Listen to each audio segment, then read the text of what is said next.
What job is 100% overpaid? I had a college friend that started a consulting business for fintech. This is literally what he does.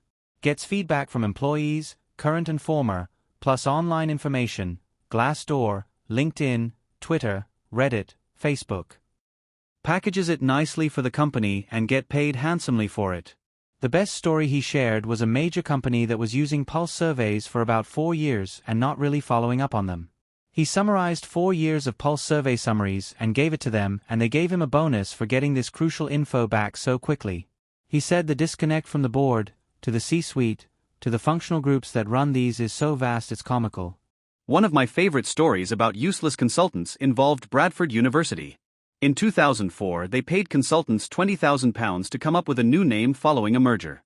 The suggestions were Bradford University, University of Bradford, the University of Bradford. Oh shit, this is my area, and I'm excited to share. I've heard that story too, and it's a little disingenuous at face value.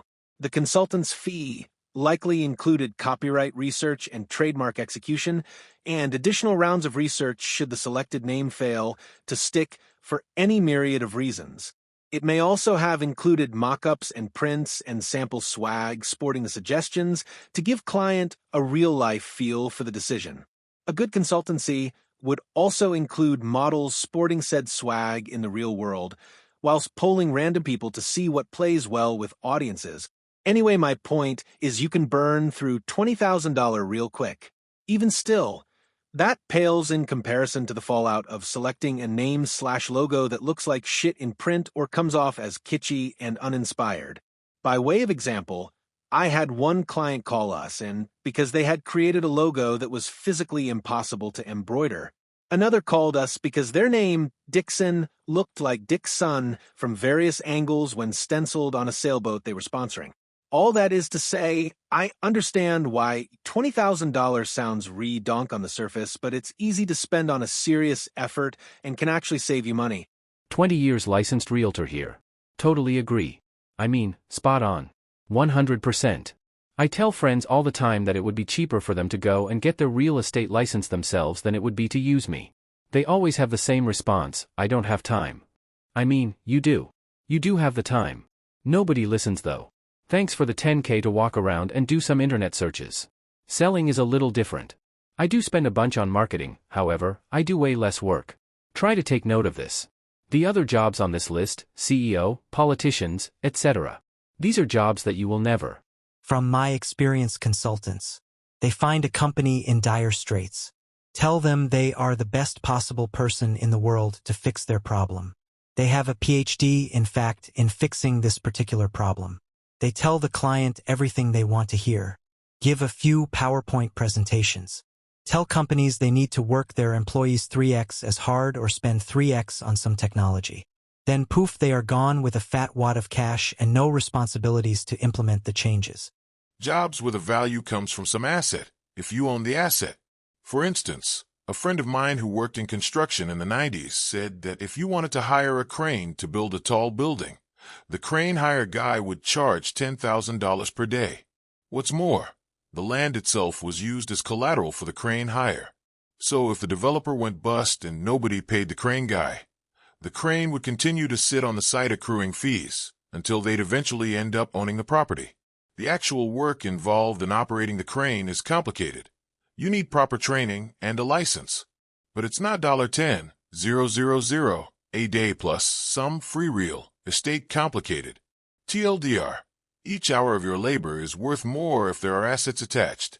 I'm not a friend, but was involved in the exact same case twice for 2 massive corporations. By pulse survey. I assume he means a yearly survey that all employees are encouraged to complete for improvements.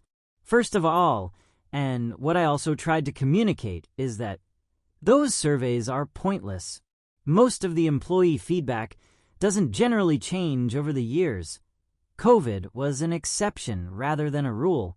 What that means is that most of the feedback can be lumped into 3 quarters groups: work satisfaction and ease of work, career/opportunity building, work-life balance.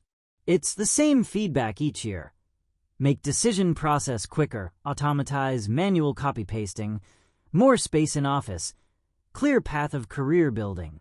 1 year cycle of gathering feedback is flawed.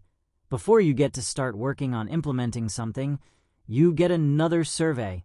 God forbid if person implementing a change will resign during implementation. And finishing on disillusion of higher-ups. Their main role is to always say good news and smile. They will stop believing in reality because they think the company is the best. The company might be raking in the highest profits, but the accounting team has to use and send manually filled Excels to another team and then to another, which makes the process tedious and overly long.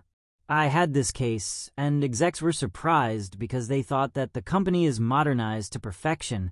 The cream of the crop was a case of buying cloud/AI tool for planning. Operational teams were scared because they would have to integrate the tool quickly and get it off running. Tool wasn't built for this scale of business, so higher management was aware implementation will be delayed and heads will fall. Of course, for C-suite, this was an amazing investment, even though it turned out to be a big scam.